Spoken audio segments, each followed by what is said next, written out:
Welcome to the National University online class. Again, I'm Mohammad Fazal Rabbi is conducting this class.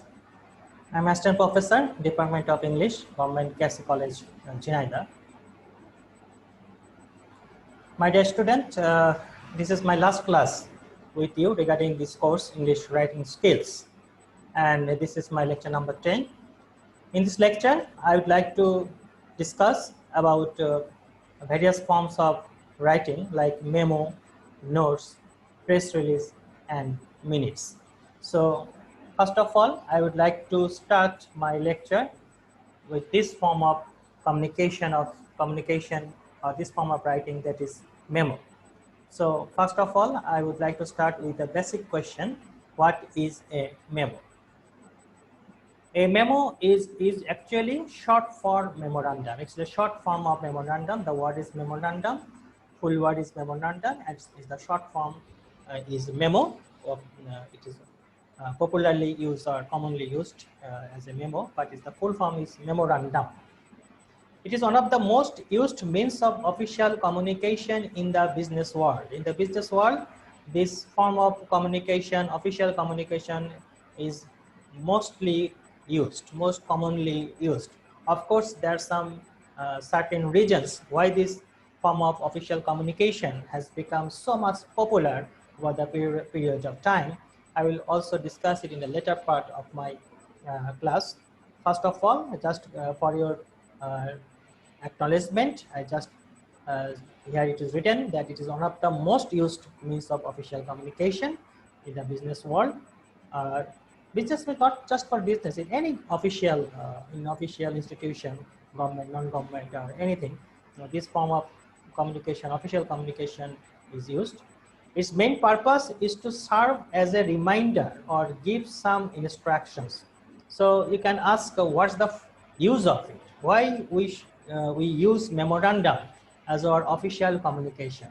The main purpose is that it is used to serve as a reminder. If any organization or office or any body of the working world, business world, if they want to remind their people, remind their employees, remind their workers about anything, and in a short period of time, it is a good point to be noted that you can communicate with the mass people, but in a very short, if you want to communicate with them, but in a very short patch of time, short period of time, in a short notice, then this memo is a good way to communicate with this mass people in a very short patch of time, or to give some instructions. If you want to give instructions, maybe about the deadline of the export, deadline of the packaging, deadline of the finishing the work, deadline of the any part of your office related things, then if you want to instruct them, you can use this form of memo. Again, these like circulars are a means of mass communication. It works like a circulars. We use this word circular most commonly in our government offices, especially, or in the non-government offices. We circulate the thing, the matter to the people about anything. Then you can also use this as circulars. You use memo as circulars. That is to say, to communicate with a large number of people within the organization. As I've said, I have told you earlier, that is a good way to communicate with a large number of people, lot of people within the organization. Of course, these people should be within your organization. If you want to communicate them directly, or to circulate or to instruct them with something, then you can use memo as circulars also. It will also work as circulars. So memo and circulars both are very similar things, similar way to communicate with your people of the organization that you can easily conduct. Okay. Next, move to the second slide. Next slide. It is written, usually we write a memo, as I have given the clues that of course there are some certain reasons that you can use memo as your form of communication. That's why it is written, usually we write a memo is one of the following 5 reasons. There's some certain 5 regions. It has come out from the research level that usually the uh, owners or the concerned authorities or the office, the main, the controlling officer of the offices use this memo for the certain regions. Like as a reminder, if they want to remind something, they can use memo. Then number 2, highlight an event or circumstances. If the authority of the offices of authority of the business, if they feel that there is an upcoming event is approaching in near future, they can highlight that event in their memo, that a meeting can be arranged in the next month or the next week, or a grand, uh, I should say that a grand celebration will be happening in the next period of time, next few days, or anything, any occasion or any meeting purpose or anything. If they feel that there's upcoming event, they can highlight that, or some circumstances. Sometimes some unwanted, unexpected things are going can be happened in the organization, within the organization. If authorities notice that unwanted situation, unwanted circumstance, they can also highlight that particular circumstance or particular incidents in the memo also, that if these things was happened on that date, or these things, this sort of accident is was happening in the on that date. So they can highlight that particular circumstance also. Okay, number 3, to recount an event. Recount an event. If the event is already has done, but the feedback, the authorities can give the feedback that maybe there's some loopholes, there is some mistakes, a great mistake, a big mistakes, maybe some way of improving also, or maybe in the working level, maybe there's some I should say some problems in the preparation, regarding presentation, regarding some serious issues. Then we can recount that event, that in that event that this sort of things were happening or happened. This is not acceptable, maybe not acceptable. This can be easily avoided. How it can be avoided, how it can be improved, you can instruct in your memo also. Number 4, keep an official record of anything. As it's a formal way of communicating with the people, formal way of informing the people, formal way of instructing the people. So there should be an official record.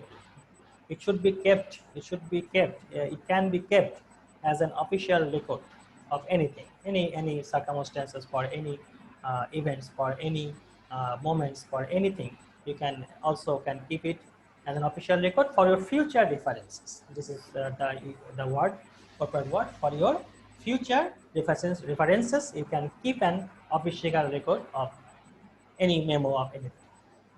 Number 5, to pass information or instruction. If you want to inform your people, just to inform your people about any particular incidents of any particular event, you can use this form of writing. Or if you want to instruct people at the same time, you can also use this form of writing. Okay. Memos have been a popular way for commuting for over a century now. Memos have been a popular way for commuting for over a century. Actually, if you think that it's the current way or current method of communicating, but it's not, things are not like this. This memo is a popular way of commuting for over a century now. It's a long way, long time back. The people, the authorities, the concerned authorities use this form of communication as their way, actually, I should say. This is because they have many advantages as seen below. I have given you some, I should say, some points that for these advantages, this is become so much popular as a form of communication, I should say. Let's look at the points, then you can easily understand why people why people like to choose this as their form of communication. Number one, they are a very cost-effective way of mass communication. Cost-effective. Actually, memo cost almost nothing. Almost nothing. It's a very cost-effective, and also, and the transmission is also very cheap. Transmission and communication. These two things is your main way to main purpose to serve. This memo has these two things are the main way or that you want to serve through your memo. And both these things, this mass communication and their transmission, are very cheap, are very cost effective if you use memo as your form of communication. As I've said that it costs almost nothing. Just you use some papers, so you need printer, you need computer, and just bring some copies of that memo of the circulars and just spread it and just give it to the particular sections that you want to circulate, and the people will put it in the notice board or some in the part of their in their office and anywhere that easily that can give the attention that people can cite it easily. People can get actually most of the memo is put in the notice board that people can get notice, can we go there and see that. In our college level, sometimes this sort of circulars or not memo, the people come to the department, concerned department that it has come, then all the members all the teachers of the department can see that. All the members of that particular office, employees of that particular office of a particular section, they can also go through over this memo, over these papers that yes, this instructions have come to them, and these things have come to them. This they can have to follow these instructions, or maybe the thing that the authorities want to or to match the message the authority want to pass to them. They can also cite that. Another advantage is simplicity. As is, there's no complexity at all. There's some direct language. There will be some direct way of communication. So it's very simple. The people can easily understand what the authorities want to convey the message. They can easily go through this. They are very simple to write and understand. That's why it is written. They are very simple to write. You can easily write that because there is not much complexities is there. Just some few lines are there that it is to say that this is happened. This will be happen. This is going to help, and the concerned authority will be taken care of. The concerned authority will do the next, do the needful, do the rest. This sort of lines, languages have been used, and it can be easily understood by anybody. We should say. Next advantage: memos tend to be free and to the point. Tend to be free and to the point. They also reach a lot of people, so they are very time saving as well. As I've told you earlier, that in a very short patch of time, short period of time, if you want to reach to a large sections of people, large way of people, you can easily use a memo because it can reach to the people in a very short time, very easily. So you can do that. They also serve as evidence in case of a dispute. As I have just told in my previous slide, that it can be recorded as your future reference. So if any dispute arises, then you can serve it as an evidence that yes, I have mentioned in my earlier notices, in the earlier circulars, earlier memo, that these sort of things were happening, and also given the instructions that it can be solved in this way. So why you are repeating the same mistake, why you are disputing with the same point, authorities can also give that evidence in this way, that this is a solved matter. These instructions already have been given, so there's no point of disputing again and again over the same thing. Okay, you can also give it as an evidence also. So with this, I would like to end the portion of memo. Now my second point or second uh, item, I should say, item of discussion is notes. How you can take notes, how we can, why we will take notes. This I will discuss in a brief way. Okay, next proceed. Whether you want to succeed in school or you want to be on top of your professional career. Okay, so these notes are useful both for your academic career. School means your academic career, not just school means in the elementary level.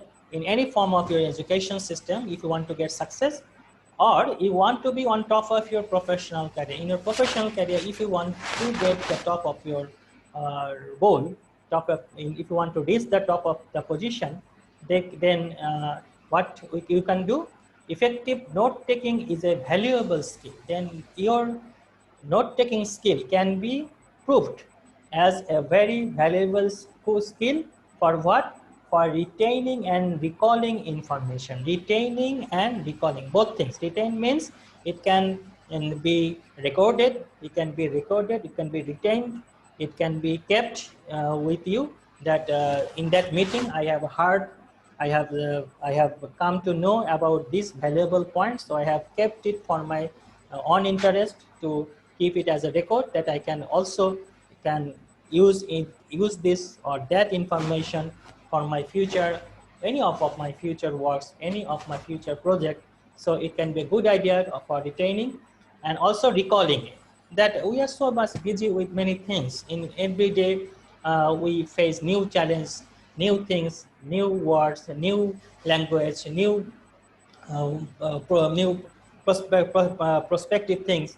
So it is very common that you can forget the matters that happened maybe 2, 3, or many long days back. But if you have record with you, if you have official or non-official or your personal interest, you can keep the record or retain the information, retain those matter. Then you can, if it's necessary, if it will be necessary for your future reference, for future work, or for your future project, you can easily go through that particular record, particular information, that yes, this sort of works or this sort of projects have been done with that style, with that method, with that technique. So I can apply that technique or that method in this project, that because there is a lot of similarities between that project and this project. So you can easily use this technique or use that technique for your future projects or future works also. If you follow these simple steps and tips, you will not only learn how to take notes more effectively, which will help you apply knowledge and retain material. So there will be in my next slides, there will be some simple steps and tips that will make you to know how you can take notes more effectively. Effective word is very, very important. Effective word is very important. Just for the sake of taking notes, you will not take notes. You have to take notes effectively, that it can be proved useful in your future also. So there will be some tips, there will be some steps that you have to definitely follow. And at the same time, it is written that which will help you apply knowledge. If you want to apply knowledge in a practical field, apply knowledge in a particular project in particular way, you can also do that. And most of the thing, and the last thing is retain material. As I said, that you can also keep it for your future record also. You can do that. So first you have to do what you have to do. You have to be an active listener. Active listener. We can be listener, but you need to be an active listener. What are actually you are listening? Not just listening, you are want to want to keep it in your mind, keep it in your memory in such a way that your memory can work as a hard disk, or like in the laptop or in the computer. that you can just not just memorize, you are just not listen, you are keep it in the record, and for in which way you are listening very deeply, very attentively, and also you want to write some good points, some necessary points as your notes, that yes, I maybe I can forget, because as I said, a lot of things happens in every day. So it's very common that you can forget one or two points after some patch of time. So you can, at the same time, you should listen carefully and make some notes. When note taking, many people make the mistake of mindlessly taking down every word. It's not necessary that you will write down every word. You have to be choosy. You have to make some decision that which points are really helpful or needful for your future works or anything. So don't just write everything. You have to be a little bit more technical, I should say technical, about your note taking, without really comprehending what is being said, without without really understanding what is being said, what is meant for. If some, maybe there will be some words, there will be some information which is not actually meant for you, for some other people, for some other professional bodies. So those words and languages or information need not to be kept for your future, because it is not applicable for you at all. It's not applicable for you at all. So why you should try to keep it down as a notes or everything? So you have to be, that's why you have to be an active listener. It is the result of an active listener. If you are an active listener, you can easily differentiate what is useful for you, what is not useful for you. So you should comprehend in that way. Instead, make an effort to understand the topic while you are in class. Instead, make an effort to understand the topic while you are in class. So for this, you have to be very, very careful, understandable about the topic. While you are in the classroom, when a teacher is giving you the lecture or anything, so you should make an effort that I will listen very carefully to the lectures of my teacher, that what he is talking about, what is highlighting, which points he's or she is highlighting, that you can easily understand that yes, this is the points who are very useful for my exam, for my future exams or for my future studies. And then you can write down those as your notes. You can easily do that. Focus on what's really being said, as I've said, and then ask questions if you don't understand. If you a good listener, active listener, and you should focus. You should be focused on what's really being said, what the teacher has said to you, or the authority has said to you. You should be focused on that. Then if you think that though I am a good listener, or I am listening very carefully, very attentively, but I am not I have not understood well what he or she is telling, then of course you should ask questions. There's no problem about that. Instead, we are the teachers, often ask you, often invite you to ask us or ask me or ask the concerned authority the question. We invite you to ask me the question that if you do not understand. In every class, I believe the teachers tell the same thing, tell the common thing, that if you don't understand, please ask me, please ask me.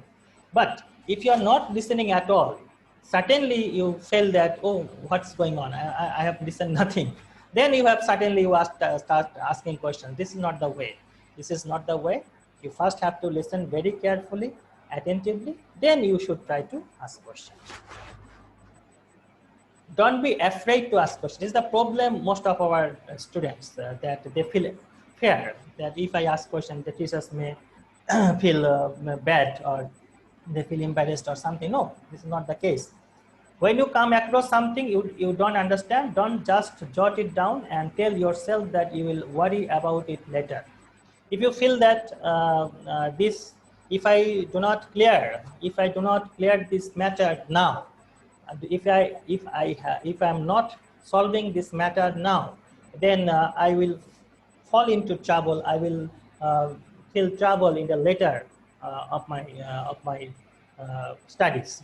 So you should ask the teacher or lecturer for clarification. So it's very important that if you feel that it's not clear to you, you need to clarify something, then you ask the question to the concerned teacher or lecturer, and he or she will make you understand that you can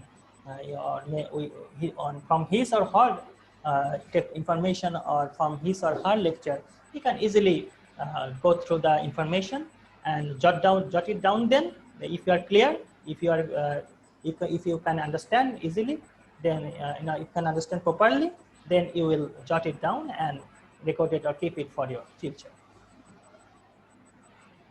Focus on keywords and concepts. Your focus should be on keywords and concepts. What does it mean? The most important change you can make to improve your note-taking skill is to focus solely on taking down keywords and concepts. What are the keywords the teacher or the authority have been used in his lecture, in his speech? You should be very careful and you will note it down, those things. And concept, the key concepts, key ideas of that particular event, of that particular point, you have to differentiate that. You have to highlight that, the keywords, the concept. Sometimes we are the teachers we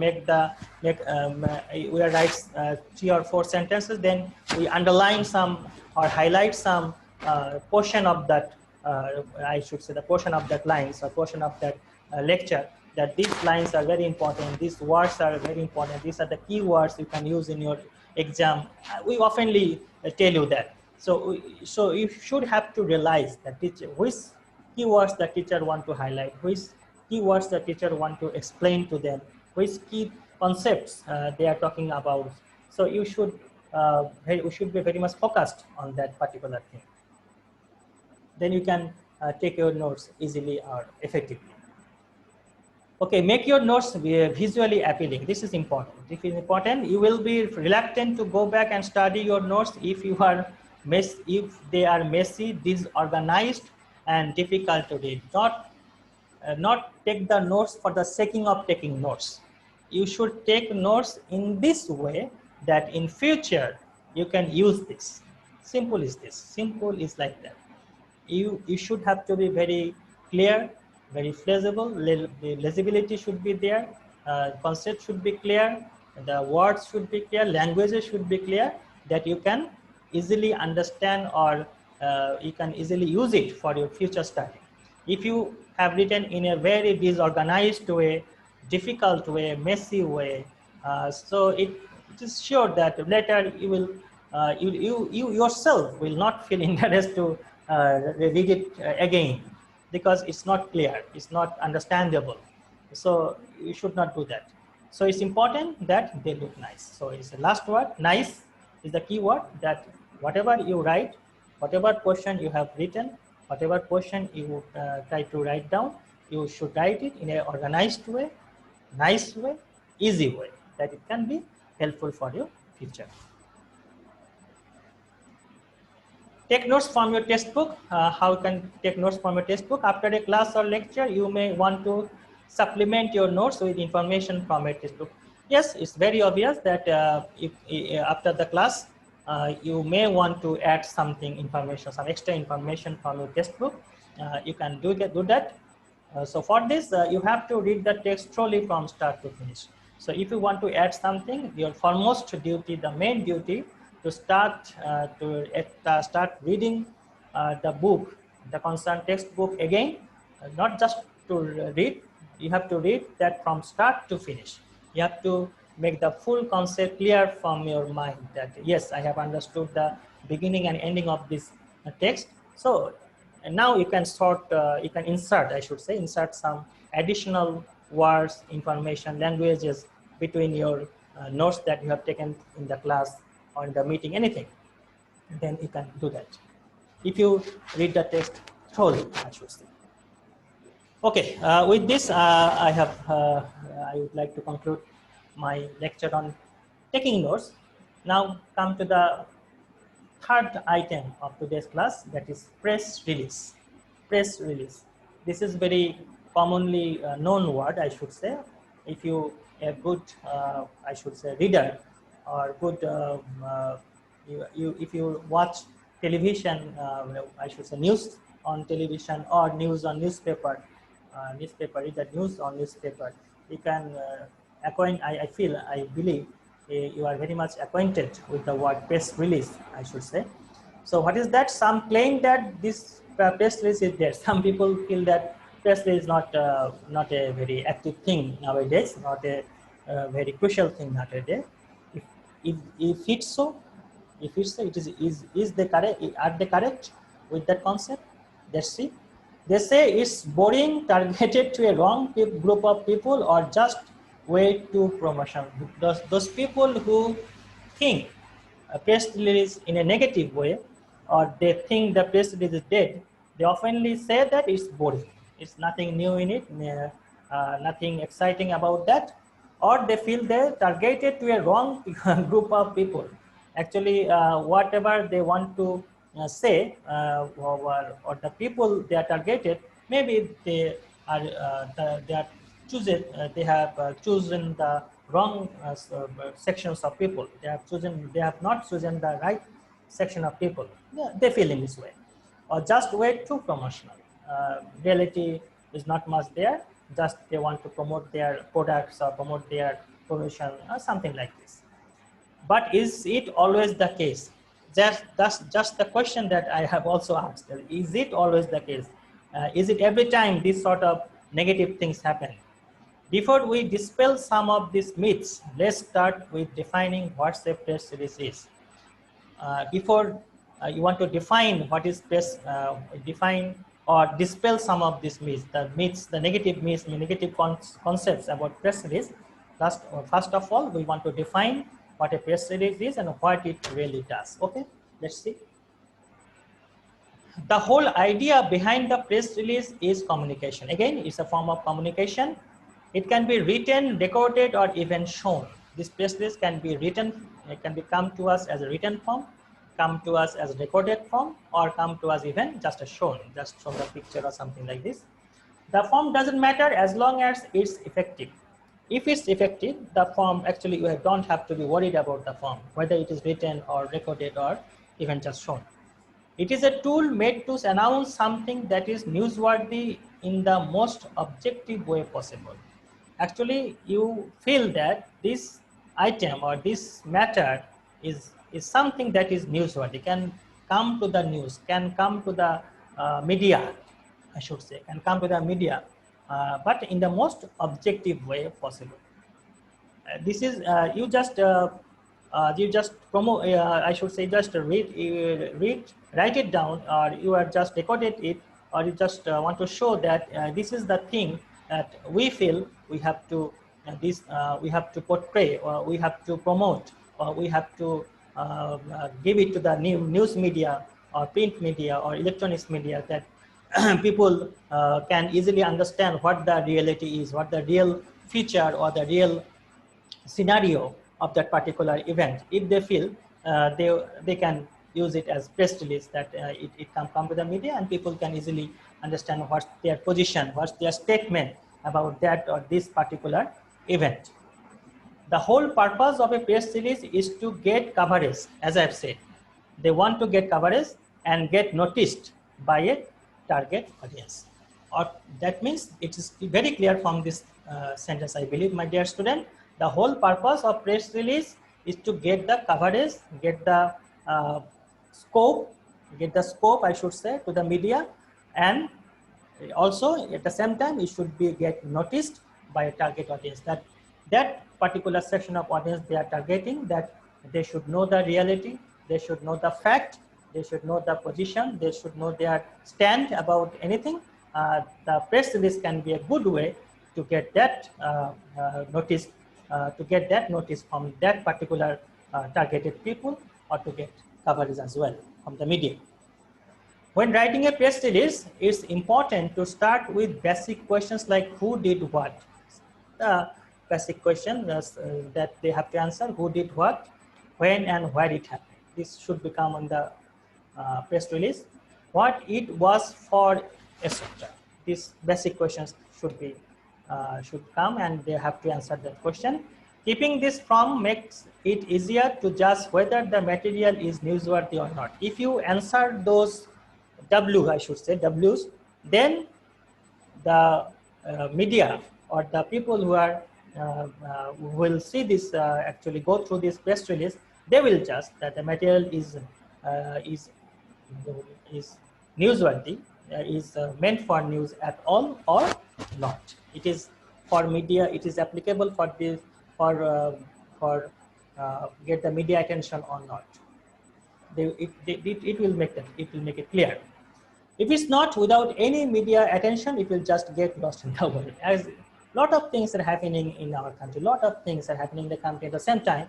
So if you can't really promote or can't really portray your position or your stand effectively to the media, then they will not get any attention at all, and at the same time, it will get lost on the web.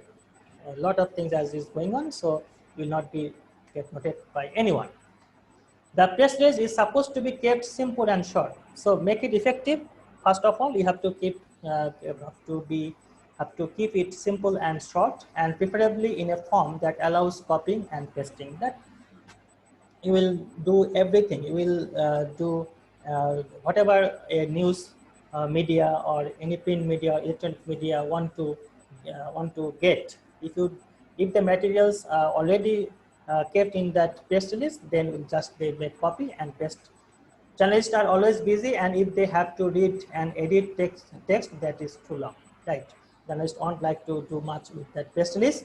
They just might give up before ever starting. If they feel that I have to make the whole press release process again, I have to write down changing the whole thing, they will not like to do that. Experts admit that they want releases to be clear and straight to the point. Again, this is very important, that you have the press releases should be very clear, the concept you want to tell, the matter you want to tell, or whether your position you want to be clear, then you should make it in a very clear and straight way, and you should be straight to the point also. What's really you want to say, what's you're saying about that. You have to make it very straight to the point. You have to be straight to the I should say the bullseye. You have to target the bullseye, that this thing or this particular matter I want to make it clear, or I want to explain. So from the very beginning of the press release, you should have to make your point absolutely clear. A release that is written in the form of a finished article has bigger chances of wide distribution. Just you have to think yourself as a journalist. It's a simple way to think in this way. If you think yourself as a journalist, then write it as a news report. Press release will automatically become a news report, and they will just make a circulation. Okay, I will come to the last, I should say that my last topic, that is minutes. I have not much time, so I have to go a little bit fast. Minutes are meant for meeting minutes mainly. Meeting minutes, I have written in this way. So taking meeting minutes is essential to a meeting. It's very essential. You have your project written with plenty of important details, such as who is responsible for what action, when, how, and so on.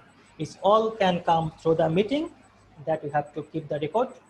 Meeting minutes can be defined as written or recorded document, as I've said, it is a written or recorded documentation that is used to inform people of what happened during the meeting. After the meeting, many people can forget that actually what are the main points, what are the main topics of discussion, or what is the ins and outs of the meeting. Because maybe some people lose their attention, but some people are busy with the cell phones nowadays. They are very busy with the cell phones, or maybe an important call has come, they have missed a portion of the meeting. So after that, they can inform what happened during the meeting through the meeting minutes, I should say, and define the next step plan. Define the next step plan. What can be, what are the outcome of that meeting? What are the decisions have been taken from that meeting? What are the results of the meeting? Everything was recorded or written in the meeting, in the minutes, I should say, minutes, and from that accordingly, next step can be planned or done or implemented, I should say. To write effective meetings minutes, you should include what you can include: the name of the participants. You can name listing the name of the participant, agenda items, again calendar or due dates, the date the meeting was held, actions or tasks. What are the actions, main actions or tasks were discussed, the main points, of course, what's the minutes all about, decisions made by the participants. As I have said, outcome of the meetings, decisions that have come from the meeting, results that have come from the meetings, you have to write in your minutes. Record what is the most important points. You can also record it, that main points that you can write as the same thing that has been discussed in that meeting. Not to make any much, or not to make much changes. Without making much changes, you can write the same thing. Future decision, if there is any future decision, you can also write it down. Documents, images, and attachment. If any images and attached files need to be documented, you can also do that. So what you can do before the meeting, you need to prepare the different topics to be addressed during the meeting, noting what you know about them to save time. You can get the information from the early, and to be able to focus on important topics during the meeting. If you know something before, you can focus it easily. What you can do during the meeting minutes are an effective contributor to successful meetings, yet they need to be appropriately written and distributed in time. You have to be careful about that. It should be appropriate. You should write it appropriately, and you should distribute in time also. You need to build your notes as the meeting progresses. Of course, a good way of organizing your note taking is to differentiate actions from remarks, as well as noting the different actions per person with a deadline. If any deadline was given in the meeting, you should note it down. If any remarks regarding action is passed, you can also record that. What you can do after the meeting, type out your notes in a logical manner. You should write in a logical manner way, and not chronologically, logically, not chronologically. So if you feel that this point should come first, you can do that. If you feel this point will be kept the last portion, you can do that. It needs to be organized to be sent out to your colleagues as it will reach to your colleagues. So you should, it is very much needed that you should write it in a very organized way. So with this, my dear student, in this pandemic situation, I have taken 10 classes on your writing skills. I believe if you go through all the 10 classes, you will get a good idea about how to make effective writing on essays, on reports, on letters, on like just 2 days I have discussed some other forms of writing. So keep your health, take good care of your health, my dear students. And I hope, I believe, if normal situation arrives, then you can easily understand more in your class lecture also. So my lectures, if you go through my lectures, I believe, strongly believe, you will get a whole idea, whole basic idea about any form of writing that is included in your syllabus. So with that, I would like to conclude here. Thank you. Thanks to all.